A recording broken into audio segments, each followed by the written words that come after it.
Hey everybody, Peter here. I'm back with a brand new updated Pikler Triangle design for you all. You may have seen my video from last year in which I created a similar project, but I've since made several modifications to it to improve its stability and safety, while also reducing the overall cost of materials required to make it. Plus I have all new downloadable plans you can pick up today if you're interested. So let me show you how I made it, and if you stick around to the end of the video, I will show you my new and old Pikler Triangles side by side for comparison. This project started with me cutting some scrap wood to rough length and width on my table saw. I recommend an inexpensive hardwood for this project like poplar, which I'm using here. I happen to have some scrap poplar boards in my shed, so I decided to use those. But please note, however, you do not need a table saw for this project. In fact, in the plans for this project, I show you how you can use common dimensional lumber from your local hardware store, like 1x4s and 1x6s, to make this project. The only power tool you really need is a jigsaw or a bandsaw, basically something to make curved cuts. In fact, while I'm doing it, let me throw a little 3D model up on the table to show you what we're going to be making. As you can see, there are 4 legs, 2 that I'm going to call the inner legs and 2 that are going to be the outer legs. Each of those have some recessed holes drilled into them for dowels to be inserted into. And the inner legs also have some slots and grooves cut in them to make up the hinge mechanism. This is a little SketchUp file which I will include with the plans if you want to download those later.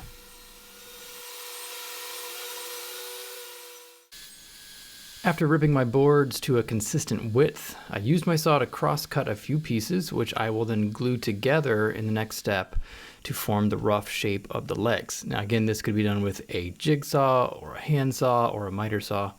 Just use whatever you have. Then I just glued the boards together and added a few clamps to hold them in place while the glue dried. If you're following along with my plans, don't get confused here. I'm using 3-inch wide boards here instead of 3.5-inch wide boards like I have in my plans, like a 1x4, because that's just the size scraps I had on hand. So I'm gluing together 3 board pieces instead of 2 slightly wider ones. Either way, it works out the same way from here, just something to keep in mind if you are building one yourself. All right, so I got all 4 leg assemblies glued up and set them aside to dry for a couple months. What can I say? Life got busy and I didn't have a chance to finish this project for a while, but you only need to let your boards dry for a few hours or possibly overnight. I needed to trace and cut out the same shape at the top of each of the legs, so I decided to make a template out of a scrap chunk of MDF I had laying around. I began by marking the width of my leg, which again is 3 inches for me, and then marking the position of the top 3 holes on the leg, which are all equidistant from each other at 60-degree angles, thus forming an equilateral triangle. Then, using my super fancy compass, I drew a 3-inch circle around each of those holes and then used a ruler to draw lines around those circles. And then I used a glue bottle. I connected the lower 2 holes with a gentle curve, and that formed the basic shape of the leg. And if this all seems a bit vague and confusing, don't worry. All the measurements are laid out in the plans, and there's even a template you can print out and stick to the wood to trace if you'd rather do that. Now, I'm only using this template to trace the outside shape of the legs, but let me also show you where the inner legs will have some extra holes and slots cut out to help the whole thing fold up. I made a mark in between the 2 left holes and then another hole 2 inches in from that one. Now you see me tracing around my 1-inch Forstner bit here to show where I'm going to drill the material away. Then these 3 holes will be connected with a few cuts to form an L-shaped slot, like so. Don't worry, this will all make more sense later when you see it all put together.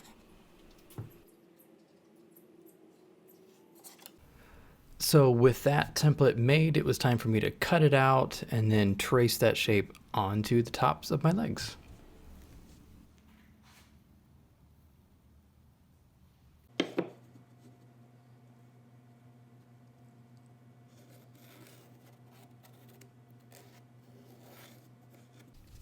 And here you see my 2 inner legs and 2 outer legs. I labeled these so I wouldn't forget which was which, as that becomes very important later on. Next, I marked the locations for the recessed holes I'm going to drill for the dowels. I struck a line down the center of my legs and marked holes every 5 inches apart. To mark the last hole location on the upper part of the leg, I once again whipped out my super fancy compass and marked 5 inches from each of the other 2 holes. The intersection of those hashes is where my last hole should be.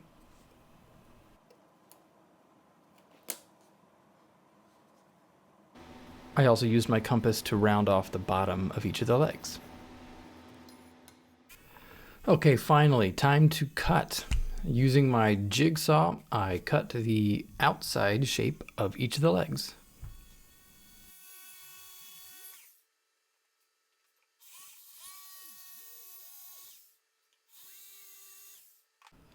I will say these plans make very good use of the materials required. There isn't a lot of scrap left over, which means you won't be wasting a lot of wood you don't need.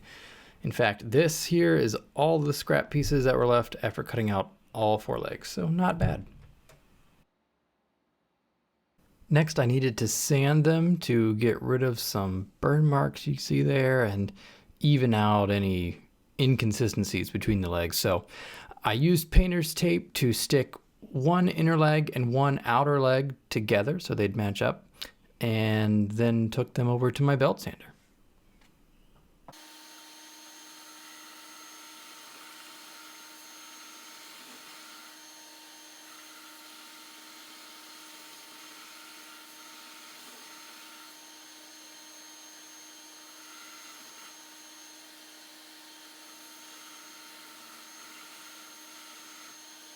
Once I was satisfied with that, it was time to drill the holes. I used a 1-inch Forstner bit since this project uses 1-inch dowels for the ladder rungs. And here's where it's really important to know which leg is an outer leg and which is an inner leg, and where each of those legs need to have holes drilled because it's different on each one and you really don't want to mess up this part. I am only drilling about a 1/2 inch deep here, not all the way through the material, which is about 3/4 of an inch thick.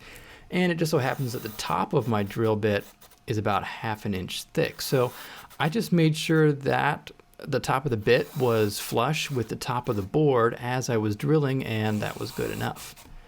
A drill press with a depth stop would probably work as well or even better.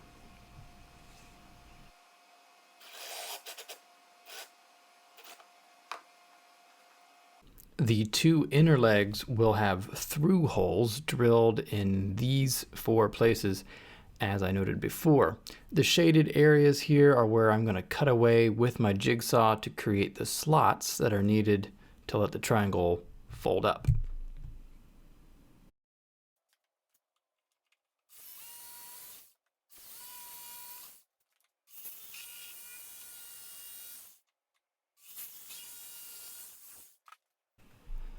I spent quite a bit of time here filing away just a little bit here and a little bit there to get the size of the slot just right.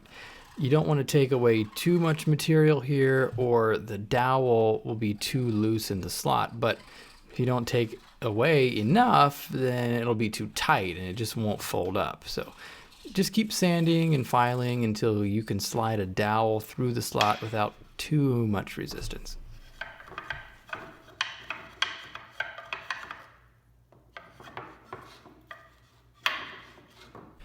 So now that I have these slots and holes cut out, I can give you a quick preview of how this hinge mechanism actually works. The inner legs will slide onto these dowels, which are stuck into the outer legs, and then simply by pulling down and to the side, the two legs can pivot on this dowel and fold up. And it's the same thing in reverse to unfold and set up the triangle. I think it's pretty nifty, and at this point I felt really confident that it was actually going to work. So, on to cutting the dowels themselves.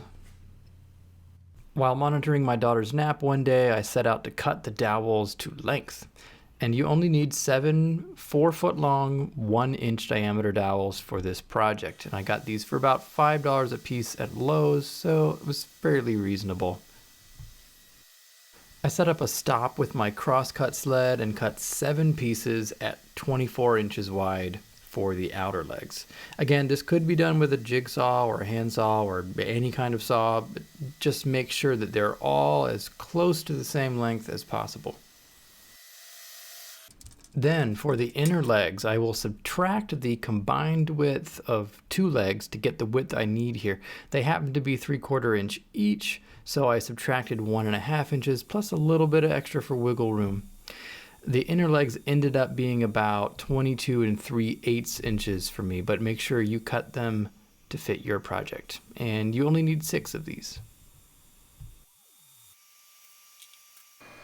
And once again, not a lot of scrap left over. We are making very good use of our materials here.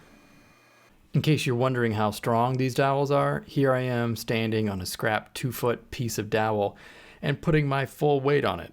Granted, my full weight isn't much. I only weigh about 140 pounds soaking wet, about 63 kilograms, but still, it's pretty strong. Definitely strong enough for your toddler unless you have a really fat toddler.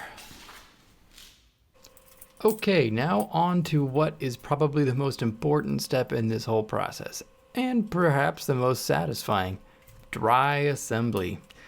This is important because when it comes time to actually assemble this, you won't have too much time to work while the glue is drying, and you'll want to practice, so to speak, so you need to make sure you know what you're doing when the time comes. Start by putting together the inner leg assembly, as I'm calling it. Your 6 shorter dowel pieces go into the 6 recessed holes in these legs, and as you can see, it took me an embarrassingly long time to put this together. I think this whole take took about 11 minutes. A bit of trial and error, so I am fast forwarding through this. Pro tip, get an extra set of hands to help you, and this might just go faster. What I eventually found worked best was to start at one end and get the first dowel set just a little bit and then work my way down the line, eventually giving it a few good smacks with a rubber mallet to make sure all the dowels were fully seated into the holes. Then put your 7 longer dowels into just one of the outer legs. The inner leg assembly then just slides onto the top 2 dowels as you see here. And if you've done it right, the longer dowels should extend past the inner leg assembly just enough to set the second outer leg on and once again fully seat the dowels. I will skip making you watch me struggle through that this time. And just like that, we have something that looks pretty much like a finished Pikler Triangle. Obviously, assembling it for real once it's sanded and finished is exactly the same. All you need to do is put a small dab of wood glue in each of the recessed dowel holes and you're good to go. If you have some long clamps to hold things in place while the glue dries, fine. If not, this should hold itself together just fine due to the tight friction fit of the holes drilled by the Forstner bit. In fact, it holds together fairly well even without glue, and to prove it, here's me climbing on it, just, to make sure it worked and stuff. And to once again demonstrate its strength and sturdiness. And here's how it folds up now that it's all assembled. The easiest way to do it, as I'm demonstrating here, is to push down on the top rung with one hand, then pull up on the second rung with your other hand, and voila. Then just pull out and fold up, easy peasy. To set it up, just repeat the process. Unfold and slide together. In this position, as you can see, it's very sturdy and hard to collapse unintentionally.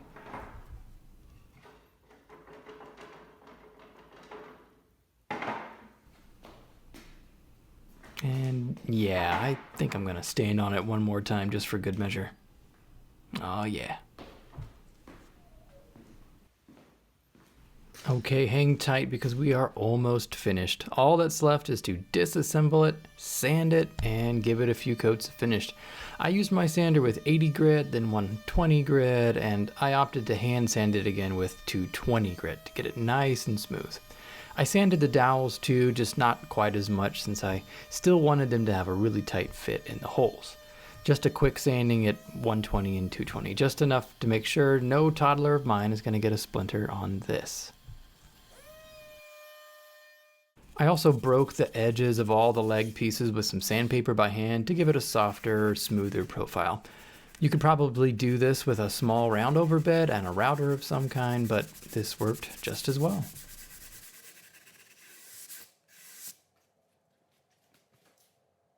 For the finish, I went with shellac. And there's a lot to consider when deciding what kind of finish to put on children's toys, especially if they will end up in your child's mouth. Let's face it, almost everything will get licked or chewed on at some point, but shellac is technically edible once it's cured. Not that you would want to eat it, but I'm not too worried there. Plus, it does offer a small amount of water resistance, which is helpful in case we decide to take this out into our lawn or something.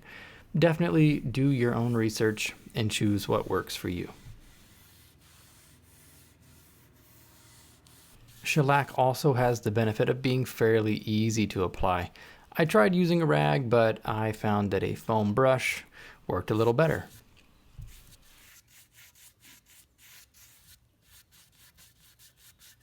This particular shellac has an amber hue to it, and you can definitely see it darkens the wood, which I'm fine with, but in hindsight, I probably would have opted for the clear shellac.